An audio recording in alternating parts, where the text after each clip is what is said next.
If you're new to this podcast, let me tell you a little about what we do. Every day, we share stories and real-life conversations to help you practice listening and speaking.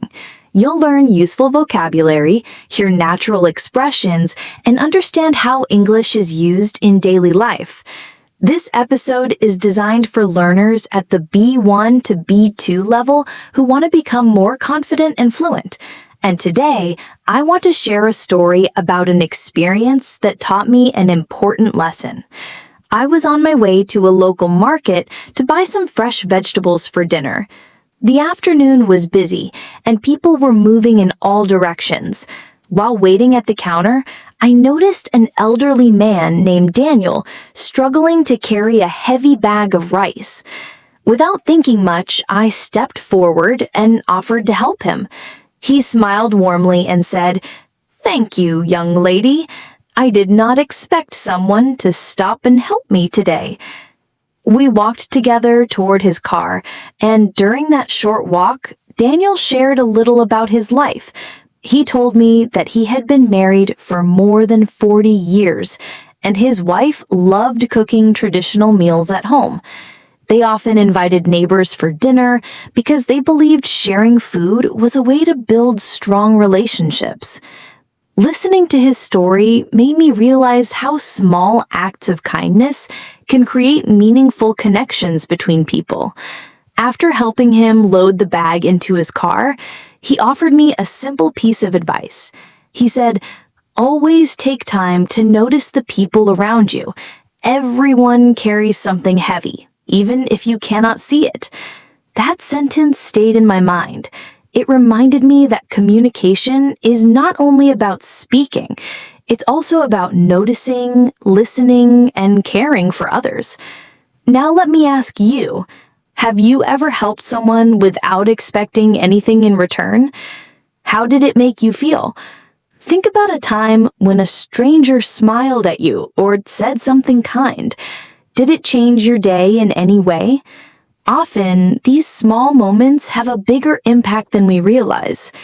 Later that evening, I shared Daniel's story with my neighbor, Emma. She told me about a similar experience at a bus stop. One rainy morning, she saw a young mother struggling with grocery bags while holding her little boy's hand. Emma offered to hold the umbrella for her so she could manage the bags more easily.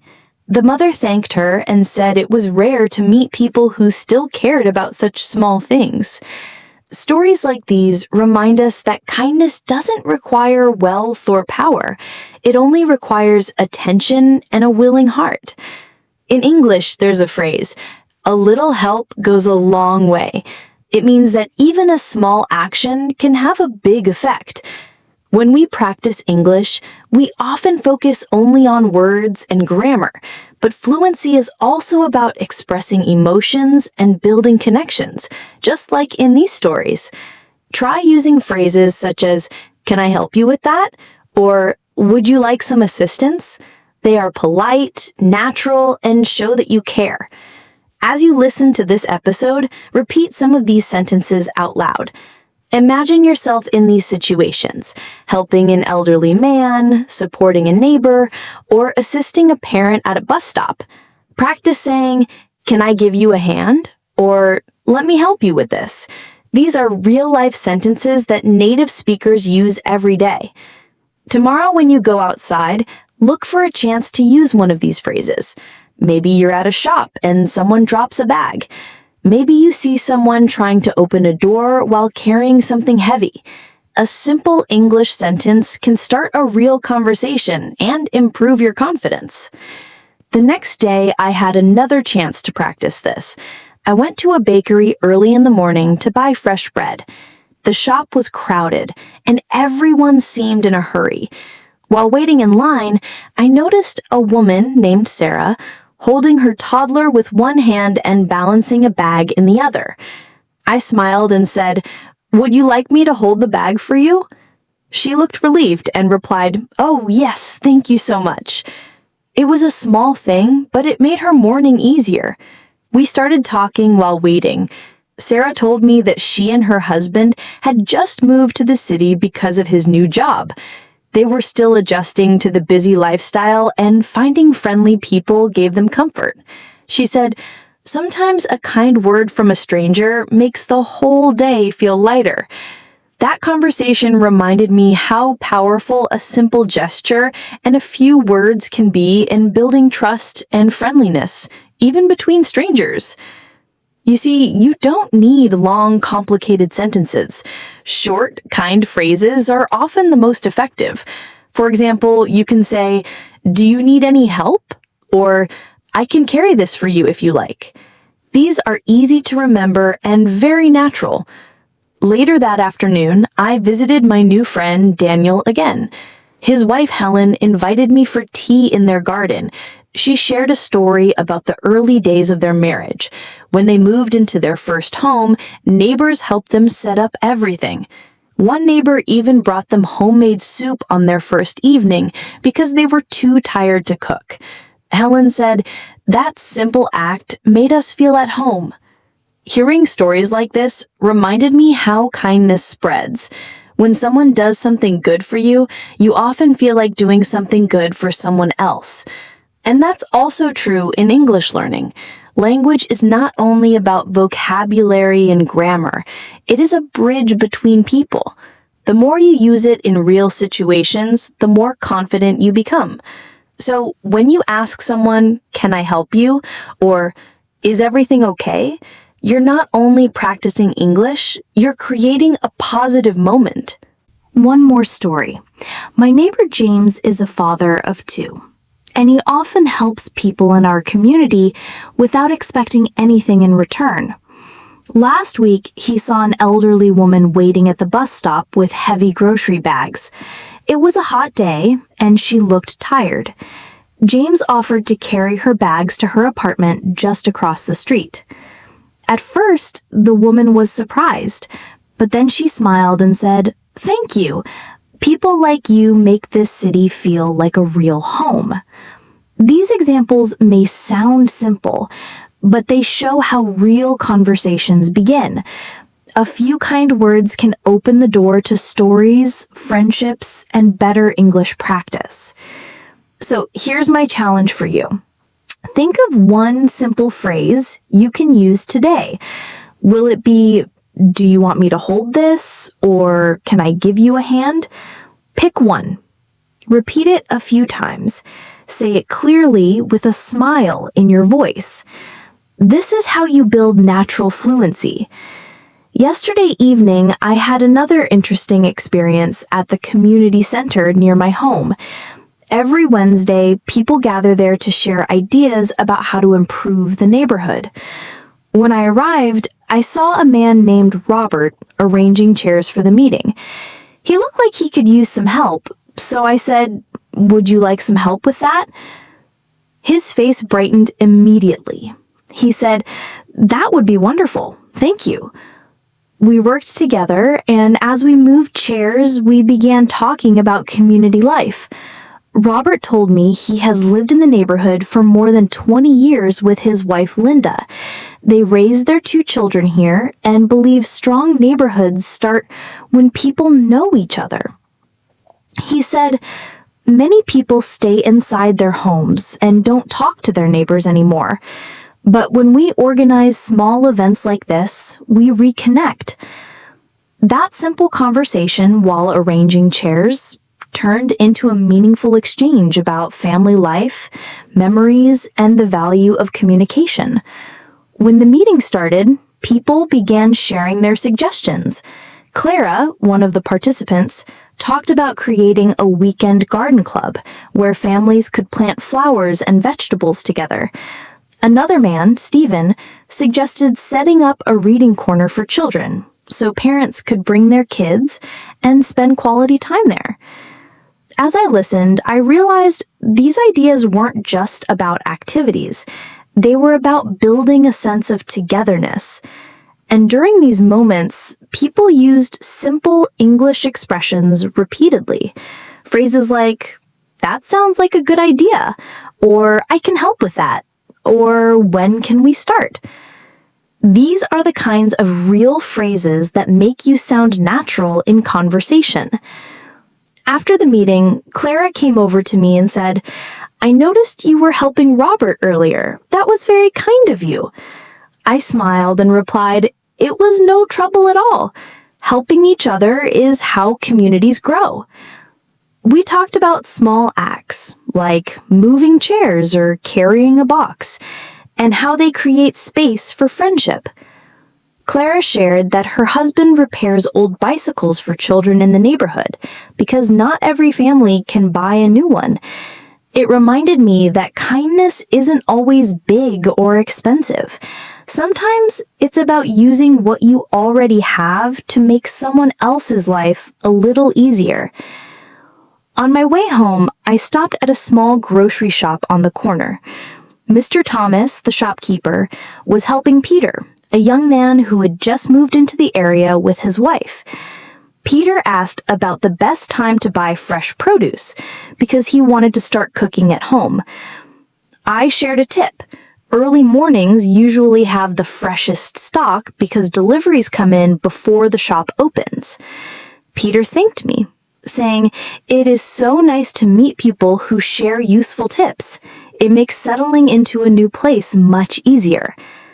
We ended up talking a few more minutes about favorite easy-to-cook dishes and simple ingredients to keep at home.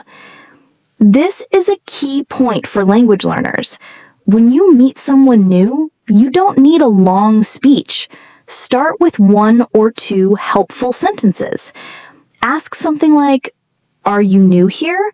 Or "Would you like to know where to find the best bakery?" These short questions often lead to longer conversations because people appreciate genuine interest. The next morning, I took the bus to visit a friend across town.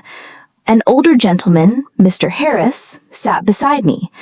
After a few minutes, he asked, "Do you know if this bus stops near the library?" I said, "Yes, it does. I'm getting off 2 stops after that. I can let you know when we get close." His eyes softened and he said, "That would be very helpful." During the ride, we talked about reading habits.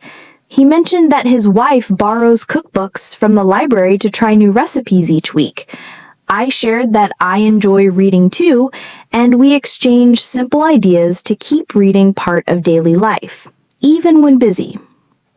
When I got off the bus, I realized everyday travel situations give the best English practice. You don't need a classroom or a formal lesson. Practice with people around you, on a bus, in a shop, at a market, or in a meeting. Each time, your confidence grows a little. Later, I went for a walk in the park by the river. I met Anna and her husband David sitting on a bench with a picnic basket. I asked, "Do you come here often?" Anna replied, "Yes, almost every weekend. It's our small way of spending quality time together after a busy week." We talked about simple outdoor activities for families. David said they sometimes bring extra sandwiches to share with anyone passing by, especially elderly people who walk alone. A small snack and a few minutes of friendly talk can make someone's afternoon better. These stories show something important. Natural English grows from polite offers, kind questions, and small acts of help. You can practice these patterns daily. See someone looking for a place? Ask, "Can I show you the way?" Someone carrying too much? Offer, "Shall I hold that for you?" These sentences aren't just correct, they create positive moments. The next weekend, I visited the local library to return books. I met Michael and Laura, a young couple signing up for their first library card. They asked how often people borrow books and if there were quiet corners for reading. I gave them a quick tour, pointing out the study area, children's section, and the small cafe. Michael said, "This place feels so welcoming. We moved here 2 months ago, and finding spots like this makes us feel more connected." Laura added, "It's not just about books. It's about having a place where people share time." Leaving the library, I reflected on everyday conversations. Many learners wait for a big event to practice English, but the truth is, opportunities are everywhere. In helping someone carry something, giving directions, sharing tips, or asking a simple question at a shop. On Sunday afternoon, I joined a community cleanup at the park. Families, couples, and teenagers were there with gloves and trash bags. Samuel came with his wife and children, saying these events teach kids about responsibility. While collecting trash, Samuel asked, "How long have you been part of this community?" I replied, "Almost 5 years. Events like this make it feel like home." We exchanged a few more lines about how keeping the environment clean also helps people feel proud of their neighborhood. During the cleanup, people used simple, warm English. "Could you pass me that bag?" Or "Thank you for picking that up."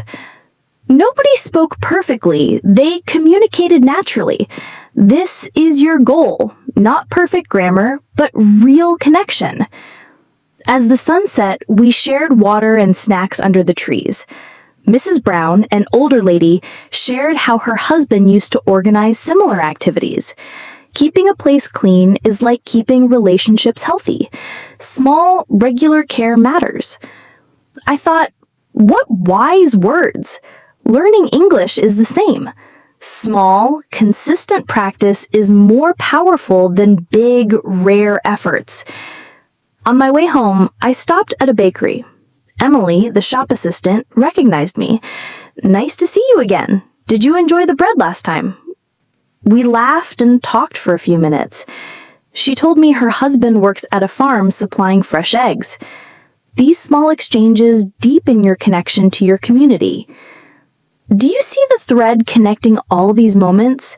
A polite question, a kind offer, or a short reply can start a chain of positive interaction. The more you use English this way, the more natural it becomes. Last Monday, I visited a hardware store for light bulbs and some tools. Mr. Carter, an older man, helped me find the right size. While searching, we talked about how people often buy wrong-size bulbs. He and his wife have run the store for over 30 years and enjoy helping new customers. Nearby, Andrew and Sophia looked at garden tools. Andrew asked if I had experience planting flowers. I shared a story about roses I planted with a neighbor. Sophia said, "We want to make our entrance colorful, but don't know where to start." I suggested easy care flowers like marigolds or daisies. They thanked me, and we left feeling like we had learned from each other. Later, I visited the community health center for a checkup. Mrs. Allen, the nurse, greeted me warmly. I spoke with Mark and his wife about regular checkups. He said, "We often delay small health matters, but if we make time, it's easier to stay healthy." These small conversations happen everywhere: waiting rooms, bus stops, or shops. The next morning, I met my neighbor Rachel on the stairway, carrying freshly baked bread. I said, "That smells amazing. Did you bake it yourself?" She laughed. "Yes, my husband helped this time. We bake together on weekends. It's a nice way to spend time." We exchanged simple recipes and tips. Later in the week, at the post office, I helped Ethan fill out a form for his first package. He had just moved to the area with his wife for her teaching job. He said, "When people take a few minutes to guide you, a new place feels like home faster." These small conversations make a difference. On Thursday afternoon, I joined a clean water awareness event at the local park. Mr. and Mrs. Green, longtime residents, shared stories about how the river used to be cleaner and why they care for it now. While collecting bottles, a teenager named Daniel asked me about learning English. I said, "Start with simple questions. If you see someone doing something interesting, ask about it. People love to explain." He smiled. Maybe I'll try that next time. Confidence grows step by step, not all at once. That evening, I had dinner with a family friend named Olivia. She and her husband run a small home-based catering service. Over the meal, we talked about how they started their business during a difficult time and how small conversations with neighbors helped them get their first clients. Olivia said, "People remember kindness and honesty. We never promised too much. We just told them what we could do and did our best." That taught me something important. Even in business, everyday English matters. Phrases like, "Would you like to try this?" or "Can I prepare something special for you?" can make a big difference. On Friday, I went for a morning walk and saw an older man struggling to start his car. He looked frustrated. I asked, "Do you need any assistance?" He said, "Yes. Could you help me push it a little so I can check the battery?"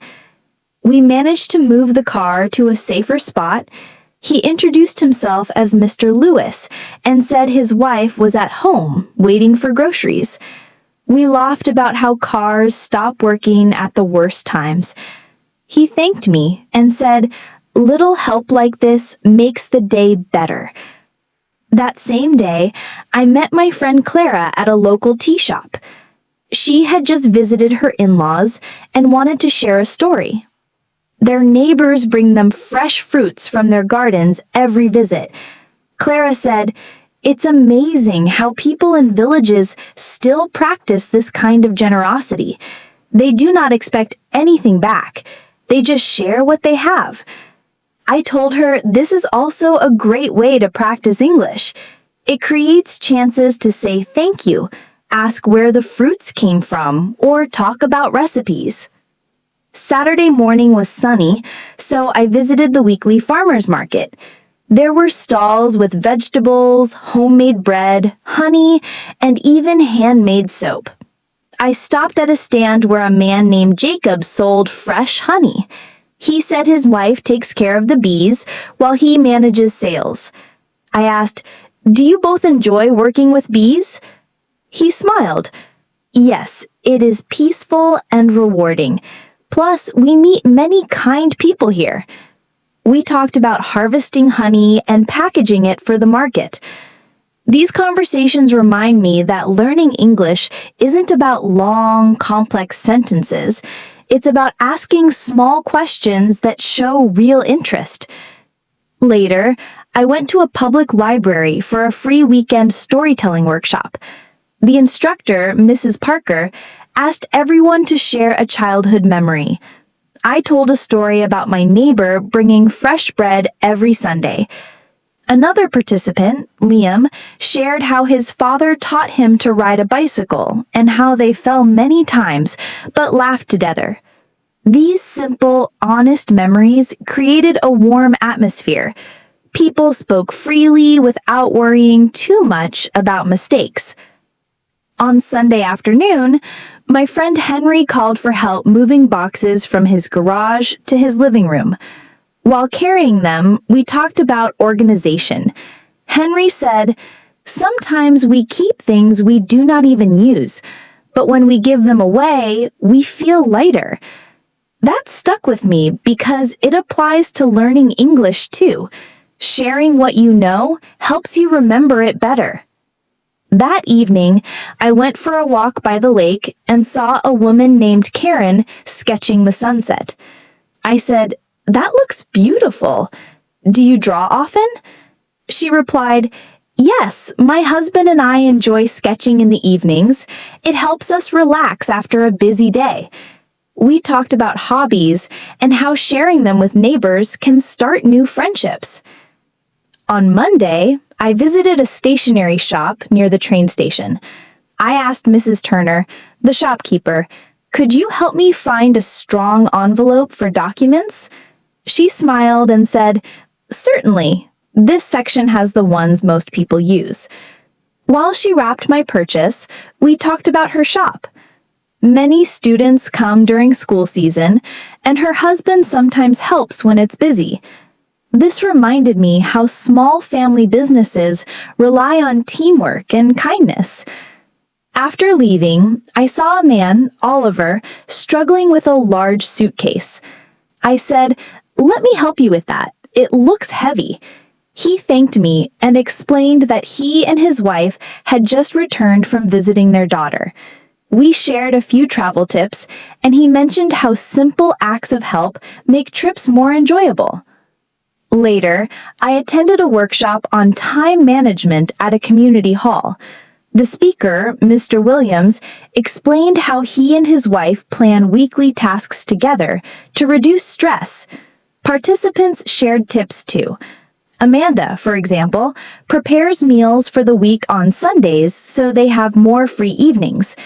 I realized that conversations about daily routines include practical phrases like, "We try to plan ahead," or "It helps us save time." These are simple ways to use English naturally. The next morning, I went for a jog and saw a couple planting flowers. I said, "The garden looks wonderful." Brian replied, "Thank you. We enjoy working together. It gives us fresh air and beautifies the street." They sometimes share plants with neighbors too. A small conversation grew into 10 minutes of gardening tips. In the afternoon, I visited a friend Thomas, who had recently become a parent. He explained how he and his wife take turns during the night to rest a little.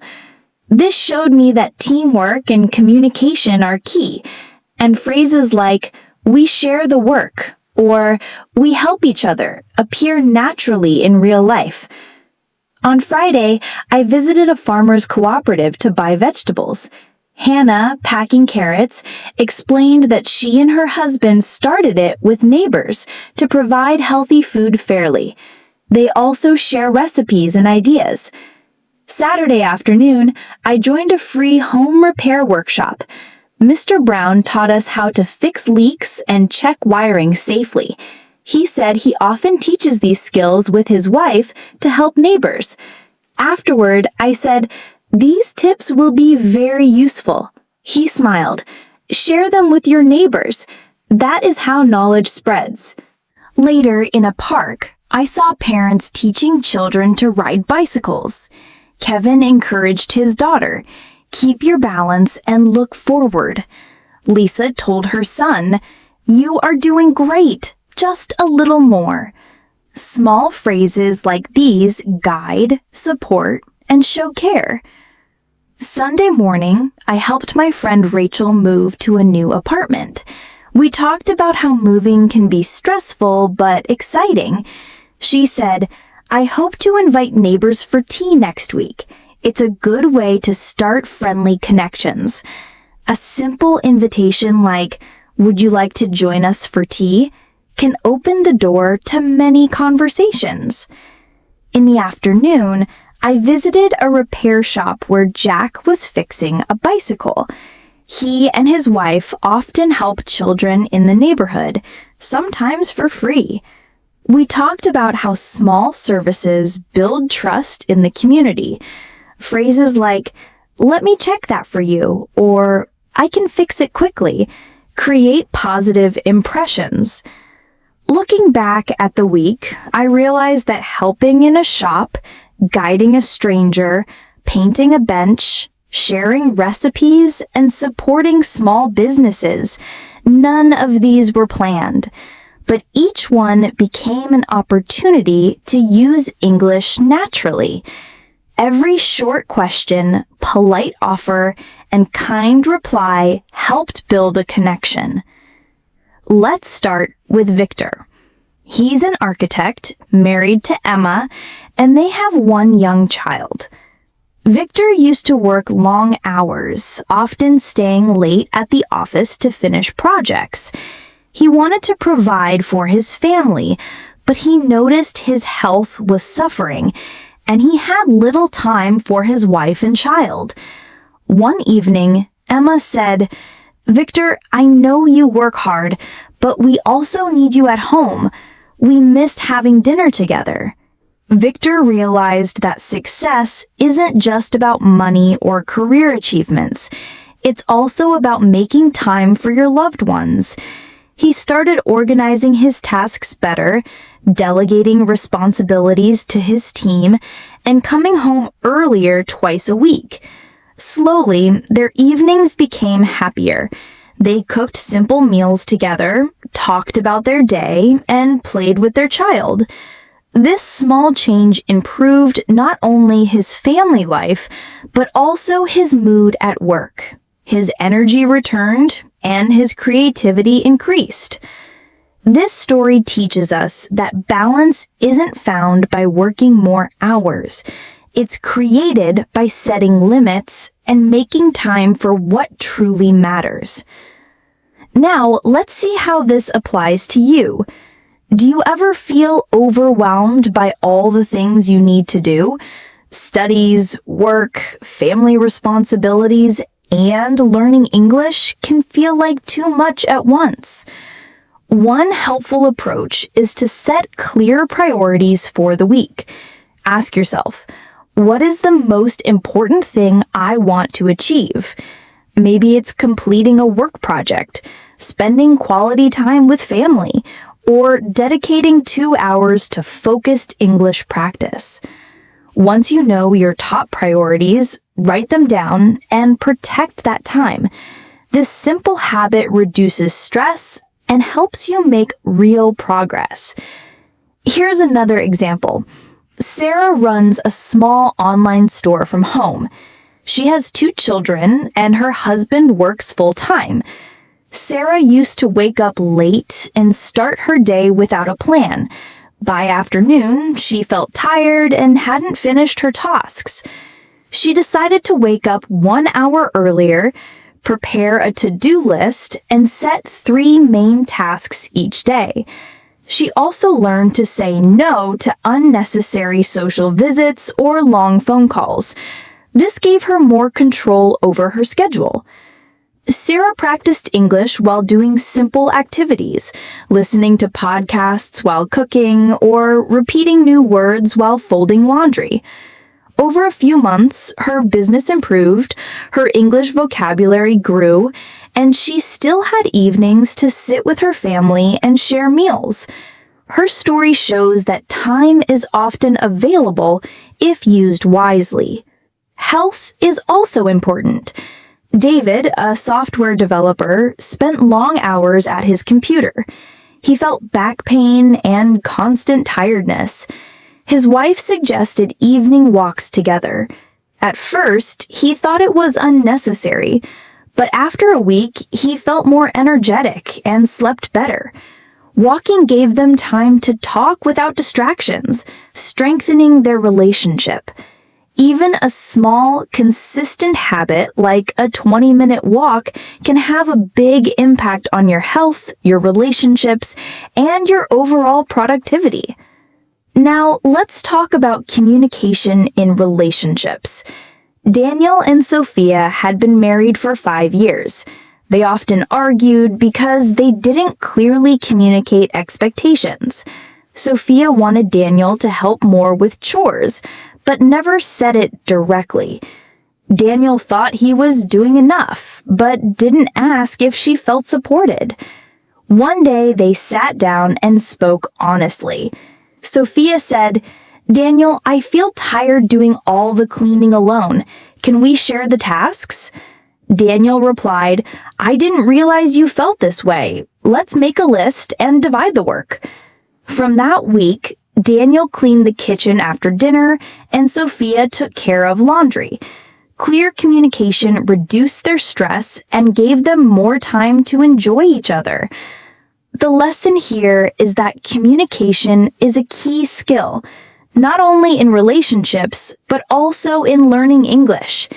If you don't express your needs clearly, misunderstandings grow. Think about your own life. Is there a part of the week that feels too busy? Could you talk with family, your partner, or your team at work to find a better rhythm? Could you create a new habit like studying English for 15 minutes after breakfast or taking a walk in the evening?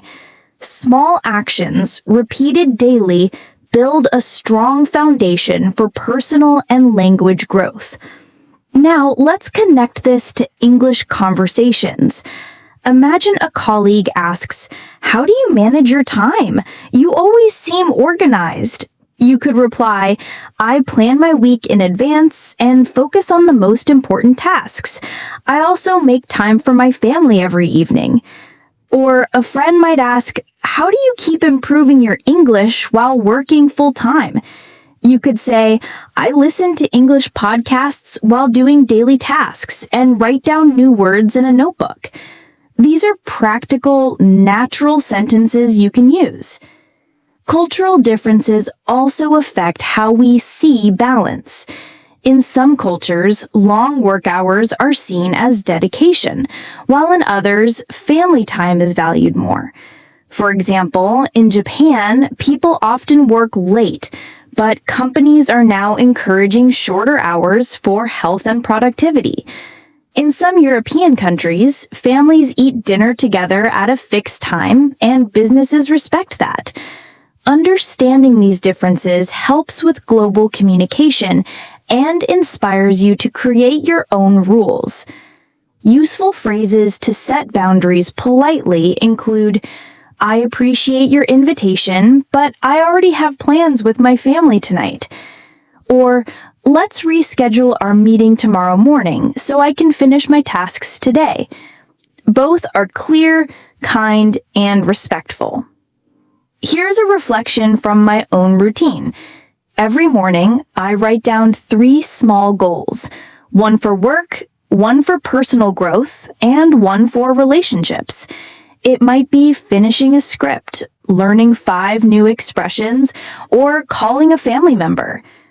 This habit keeps me focused and gives me a sense of fulfillment. Things don't always go perfectly, but a simple plan provides direction. You can try it too. Take a small notebook and write your 3 main goals. One for English, one for your loved ones, and one for work or study. Complete them step by step. Over time, these little steps create big changes. On Monday morning, I visited a local cafe for coffee and breakfast. The cafe was moderately busy, with people reading, working, or chatting.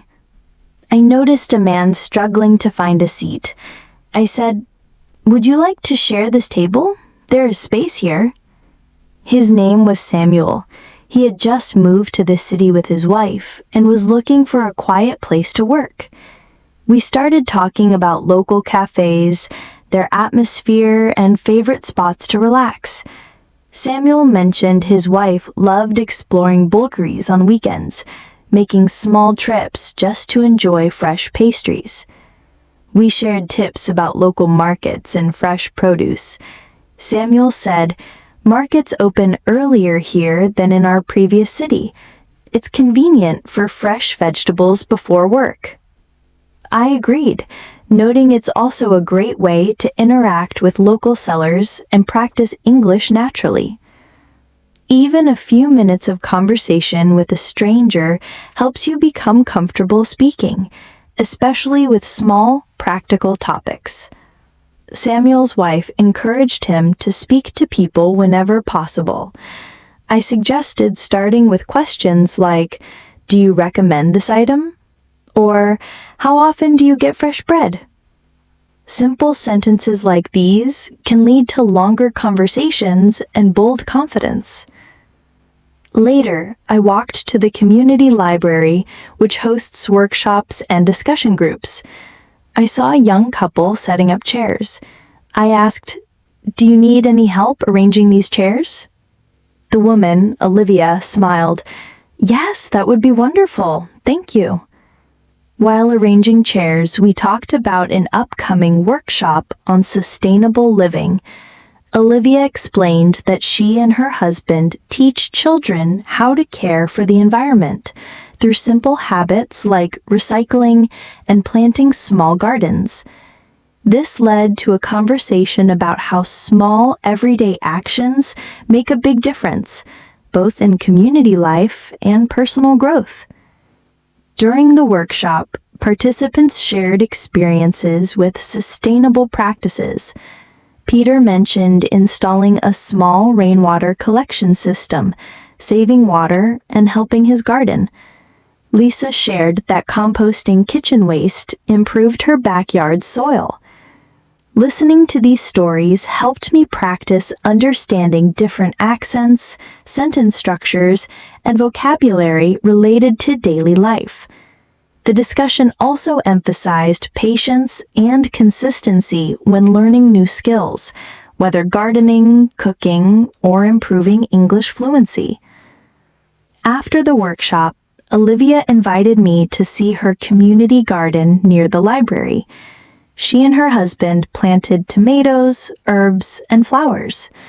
They involve neighbors and local children, helping everyone feel responsible for the plants. Her husband James added, "We also talk to visitors about the plants. It's a small way to practice English because we describe how each plant grows and what it needs." Combining learning with real-life activities makes practicing English natural. When you talk about something practical and familiar, the language sticks. The following morning, I went to a supermarket. I saw Thomas and Rachel struggling to reach items on a high shelf. I said, "Would you like me to grab that for you?" They thanked me and we talked about shopping routines. Thomas mentioned planning weekly meals, which makes grocery shopping efficient. Rachel said, "It also helps us avoid unnecessary purchases and reduces waste." This reminded me how simple sentences like, "Can I help you?" or "Do you need assistance?" are effective in everyday interactions and make people feel appreciated. Later, I visited a local clinic to schedule a checkup. I met Daniel in the waiting area. We talked about the benefits of regular checkups. Daniel shared that he and his wife walk 30 minutes each morning and eat healthier meals together. He said, "It's easier to maintain habits when both of us participate." Even brief conversations in waiting rooms provide valuable practice for speaking naturally and confidently. On Thursday, I attended a small cooking workshop at the community center. Chef Emily taught simple, nutritious recipes.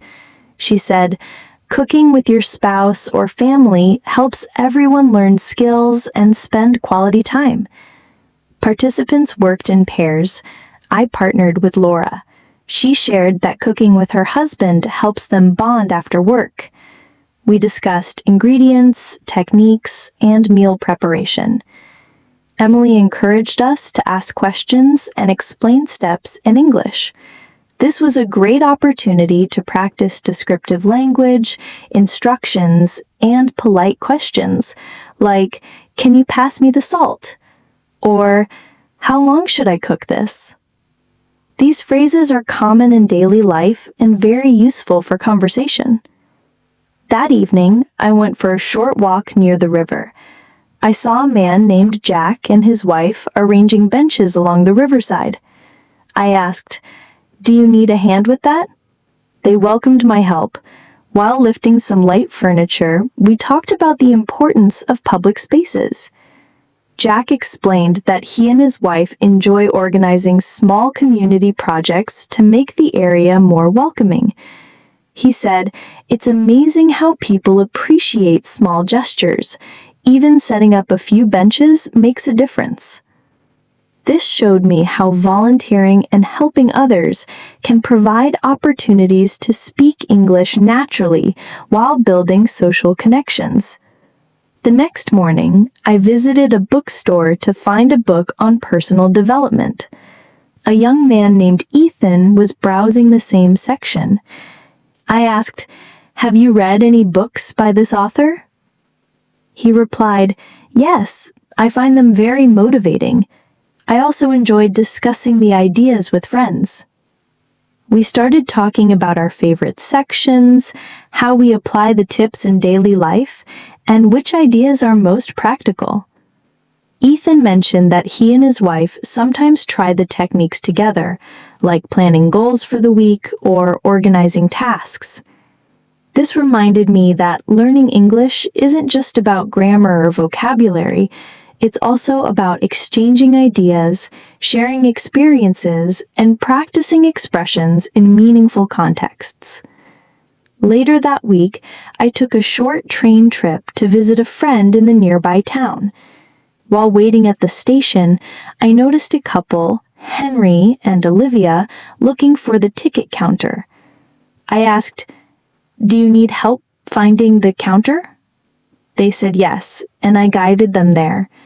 On the train, we talked about travel routines and tips for making trips easier.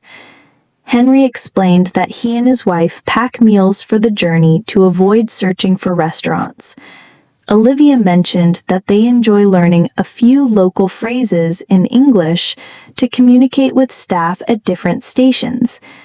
This exchange reinforced the idea that practical conversations help you remember vocabulary more easily because you use it in real-life contexts. That afternoon, I joined a neighborhood cleanup event near a park. A man named Robert and his wife, Linda, were collecting trash along a walking path. I asked, "Can I help with these bags?" They welcomed my assistance. While picking up litter, Robert shared that he and Linda involved their children in community work, teaching responsibility and teamwork. Linda added, "It's also a way to practice English with our kids because we describe what we are doing and ask questions."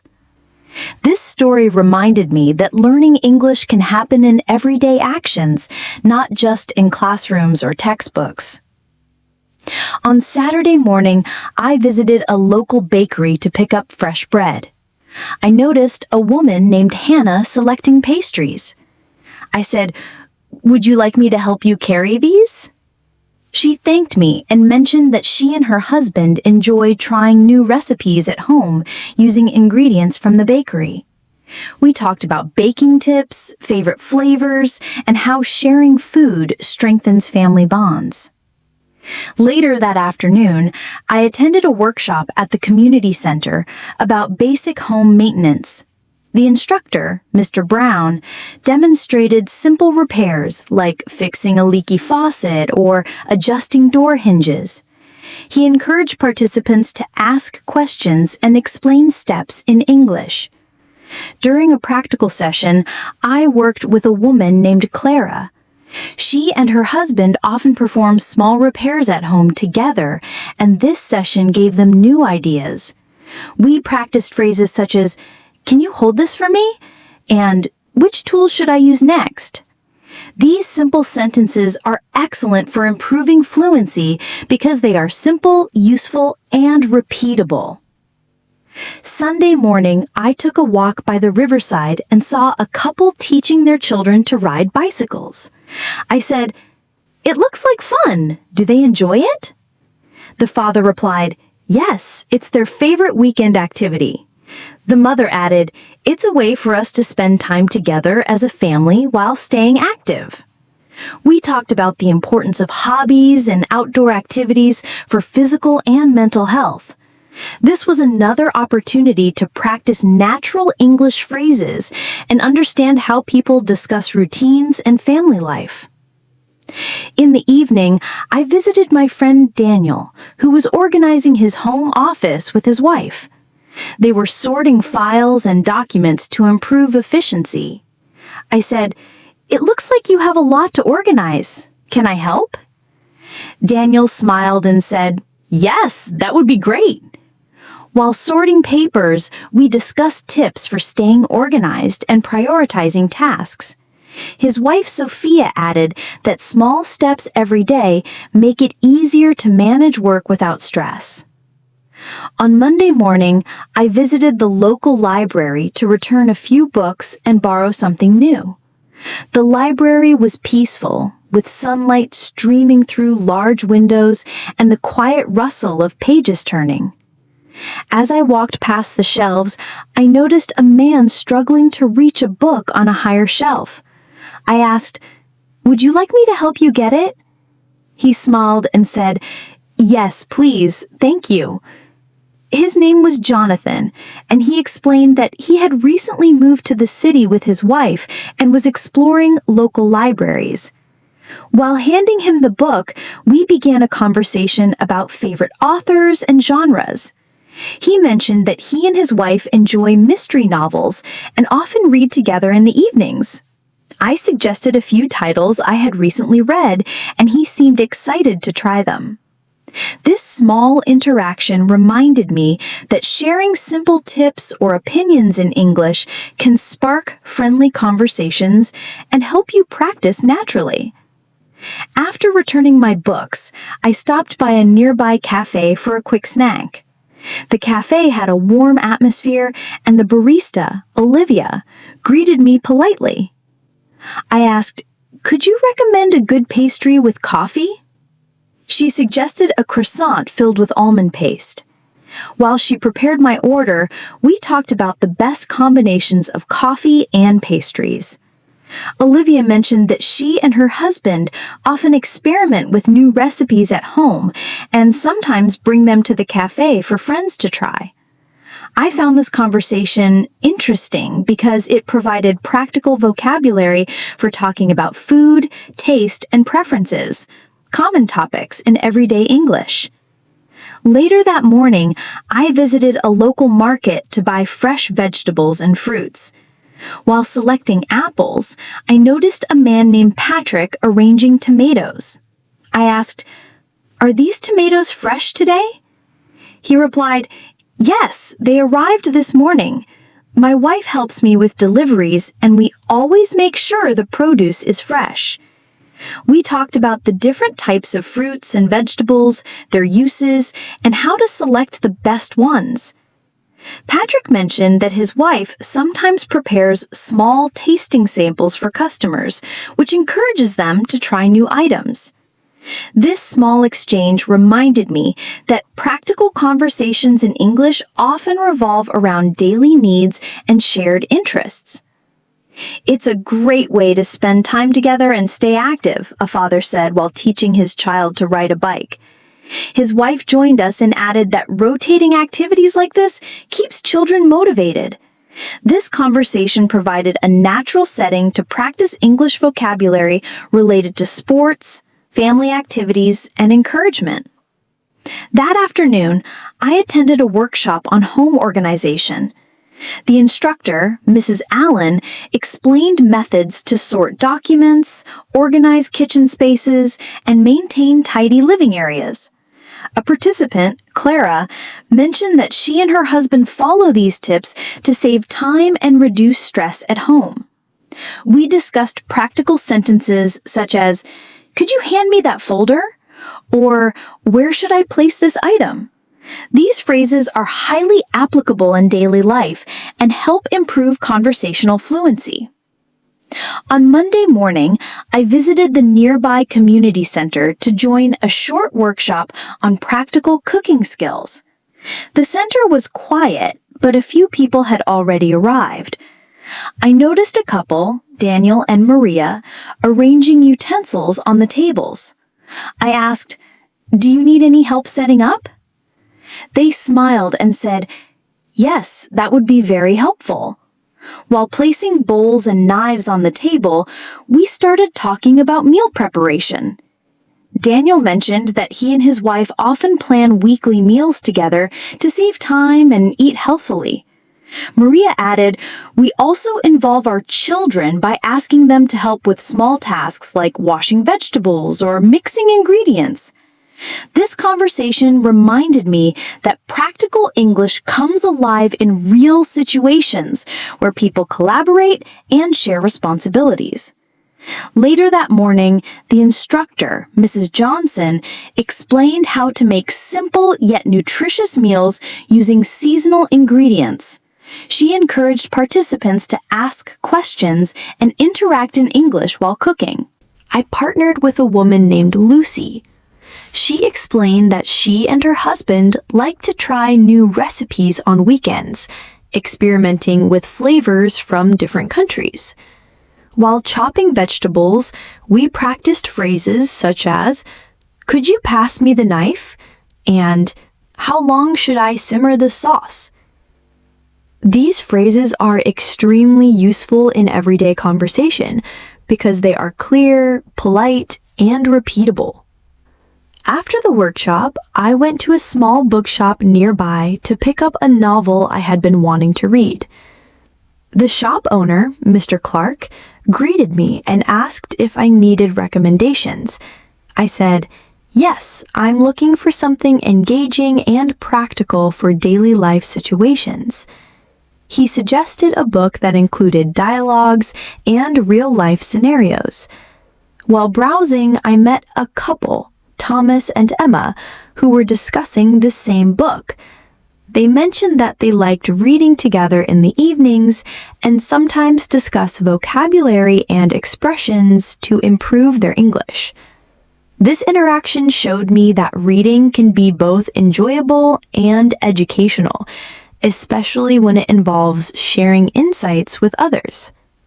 In the afternoon, I visited a local park where a small volunteer group was planting flowers and organizing the garden area. I saw a couple, Mark and Jennifer, picking up tools and soil bags. I asked, "Would you like some help with this?" They nodded and explained that they regularly volunteer to maintain the park because it benefits the neighborhood and provides a healthy space for families. While working together, we exchanged phrases like, "Could you hold this bag for a moment?" and "Where should I plant the seedling?" Practical English phrases like these are often repeated in everyday interactions and are excellent for improving fluency. Later that day, I attended a seminar at the community hall on time management and productivity. The speaker, Mr. Anderson, shared techniques for organizing daily routines, including work, family, and personal goals. He explained that he and his wife divide household responsibilities to maintain balance and reduce stress. During the Q&A session, participants shared their experiences. One woman, Sarah, mentioned that she plans her meals, cleaning schedule, and English practice sessions with her husband. Another participant, Peter, explained that setting clear priorities each morning helps him complete tasks efficiently. Listening to these discussions offered real-life examples of expressions like, "We try to plan ahead," and "It helps us stay organized." On Tuesday morning, I went to a nearby pharmacy to pick up vitamins. While waiting, I noticed a man, Robert, looking unsure about which product to choose. I asked, "Would you like some advice?" He said yes, and we began a conversation about daily health routines. Robert mentioned that he and his wife regularly check labels, compare options, and discuss which products are suitable for their needs. Phrases like, "Which one is best for daily use?" and "How often should I take this?" are very useful in English because they are clear and commonly used in practical conversations. In the afternoon, I visited a local bakery to buy bread for the week. A couple, Nathan and Lucy, were ahead of me in line choosing pastries. I offered to carry a tray for them to the counter, and they welcomed the help. We began talking about favorite flavors, types of bread, and simple cooking techniques at home. Nathan mentioned that he and his wife enjoy baking as a weekend hobby and sometimes share their creations with friends. This interaction demonstrated how simple English phrases like, "Would you like me to help?" or "Which flavor do you recommend?" can create friendly conversations and practice opportunities. Later that afternoon, I attended a small art class at a community center. The instructor, Mrs. Blake, was demonstrating basic painting techniques. A couple, Henry and Emma, were also participating. I introduced myself and we started sharing our experiences with painting at home. Henry explained that he and his wife enjoy working on creative projects together, often making decorations for their home. Emma added that they discuss ideas, select colors, and plan each project step by step. We practiced phrases like, "Could you pass me the brush?" and "What color should I use next?" These phrases are practical, polite, and commonly used in English conversation. Later that day, I visited a local library to borrow some books. A couple, Jonathan and Rachel, were discussing the schedule for upcoming reading events. Jonathan explained that he and his wife attend these events to practice English while sharing opinions on different topics. Rachel added that summarizing stories and asking questions aloud helps improve comprehension. Engaging in library discussions provides excellent listening practice and reinforces the use of complete sentences in English. In the early evening, I went for a walk in a neighborhood park. I noticed a father, Kevin, teaching his son how to play basketball. I asked, "It looks like he's improving quickly. How long have you been practicing?" Kevin explained that they practice together several times a week to improve skills and enjoy quality family time. His wife added that rotating activities and setting small goals keeps their child motivated. Conversations like these provide learners with practical vocabulary for sports, family activities, and encouragement. During dinner, I visited a small restaurant to try a new dish. I met a couple, Nathan and Lucy, who were celebrating a personal achievement. I complimented their choice of dishes, and we began discussing cooking techniques, flavors, and weekend routines. Nathan mentioned that he and his wife enjoy experimenting with new recipes at home and occasionally invite friends to try them. These types of interactions help learners practice polite expressions, descriptive language, and everyday English vocabulary. The next day, I attended a small seminar on personal productivity. The speaker, Mr. Anderson, discussed organizing tasks, balancing work and home responsibilities, and setting achievable goals. Participants shared their experiences. Sarah explained that she and her husband schedule English study sessions along with household chores to maintain a balanced routine. Peter mentioned that setting priorities each morning helps him complete tasks efficiently. Listening to these examples reinforces natural English expressions used to describe routines and habits. Later, I visited a bakery to pick up fresh bread for the week. A couple, Daniel and Emily, were selecting pastries. I offered to carry a tray to the counter, and we began a conversation about favorite flavors and baking tips. Emily explained that she and her husband enjoy experimenting with recipes and sharing them with friends. This interaction provided an opportunity to practice polite phrases, descriptive language, and everyday English vocabulary in context. In the afternoon, I joined a yoga class at a nearby gym. A couple, Michael and Laura, were stretching before the session. I asked, "Do you practice yoga regularly?"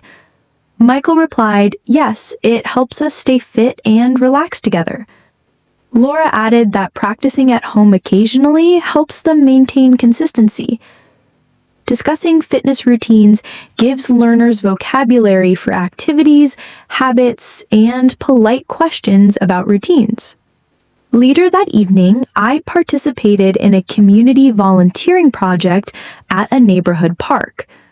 A couple, Jacob and Olivia, were planting small trees and flowers. I asked, "Can I help with the planting?" They welcomed me and shared tips about plant care. Jacob mentioned that he and his wife involved their children to teach responsibility while practicing English vocabulary.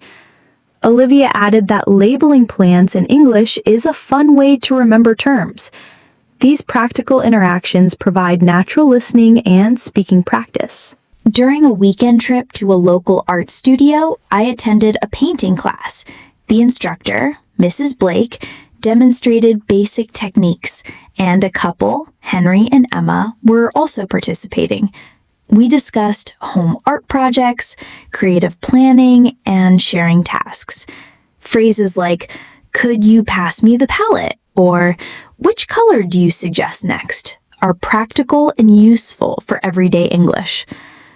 Later that day, I visited a small electronics store. The owner, Mr. Clark, explained appliance features to customers. A young couple, Ethan and Sarah, had questions about installation. I assisted them by explaining simple steps. Ethan mentioned that he and his wife research products together for better decision-making. Discussing instructions, comparisons, and daily routines in English reinforces listening and speaking skills. In the evening, I went for a walk along the river. I noticed a father, Brian, teaching his daughter to row a small boat. I asked, "It looks challenging. How long has she been learning?"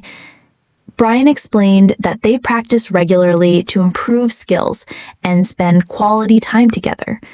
His wife added that alternating activities keeps their child engaged.